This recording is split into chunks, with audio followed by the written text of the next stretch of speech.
story of the day, the United States and Iran are back at the negotiating table with a fresh proposal we are learning now under review by President Donald Trump.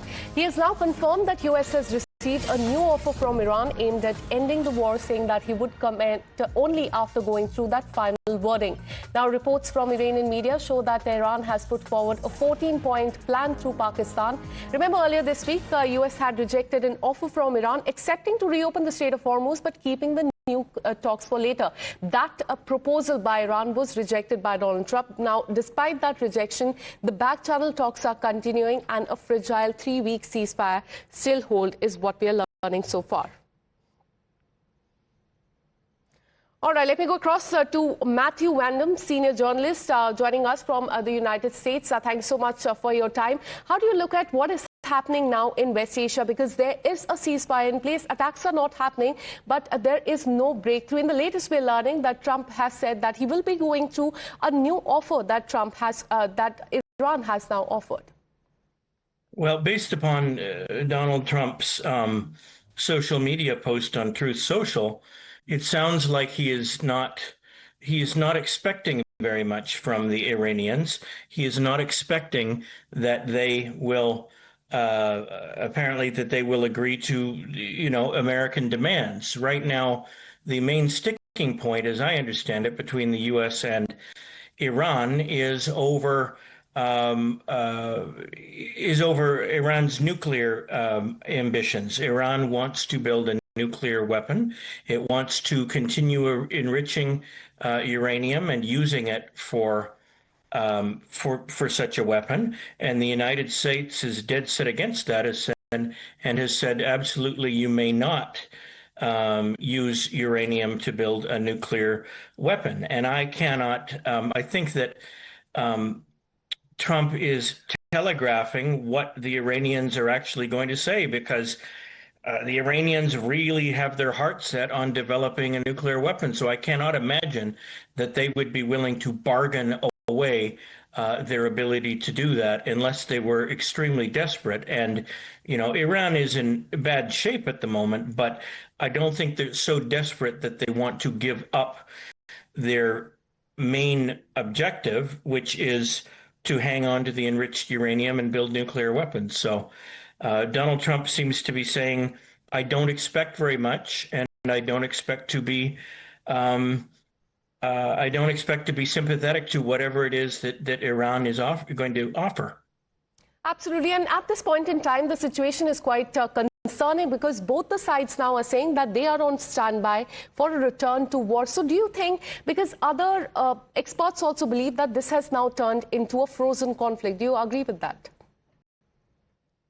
Well, yeah, it's a stalemate right now, because there is a ceasefire that is apparently being observed by both Iran and the United States. And yeah, it is not moving forward at the moment. The United States and Iran doesn't really have much of an ability to move it forward apart through asymmetric warfare, terrorism, and attacking U.S. military installations in Middle Eastern countries, which has won Iran no friends at all, has turned much of the Middle East, the Arab Muslim countries, against Iran.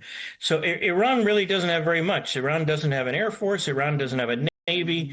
They have some drone capability. They have some missiles.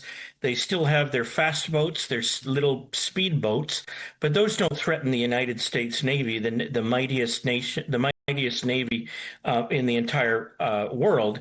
They can't. Little fast boats are there to harass oil tankers and various other vessels carrying shipping through the Gulf of Oman and the Strait of Hormuz and so on in the Persian Gulf.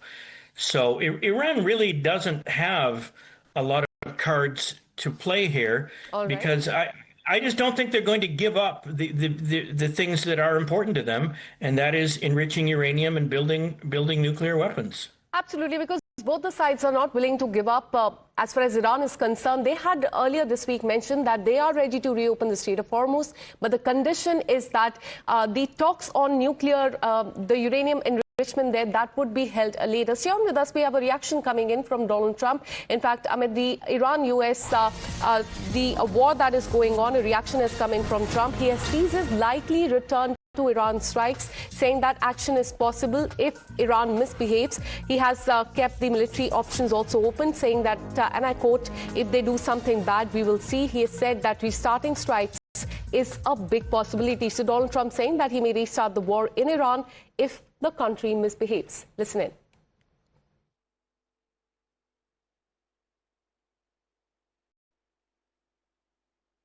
Under what circumstances would you restart military strikes on targets? Well, I don't want to say that. I mean, I can't tell that to a reporter.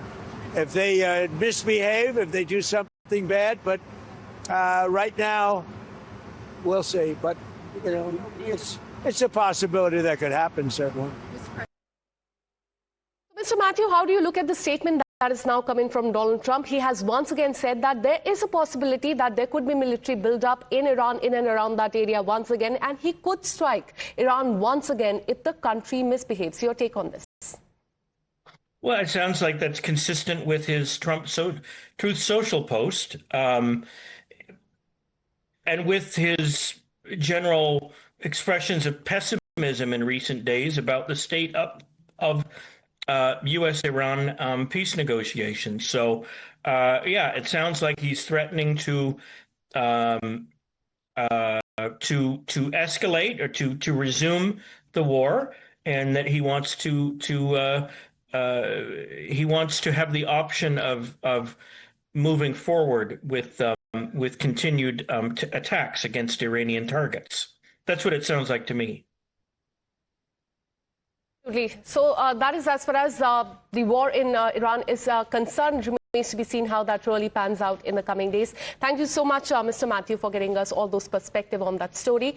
Now let's move on and shift our focus to what is happening there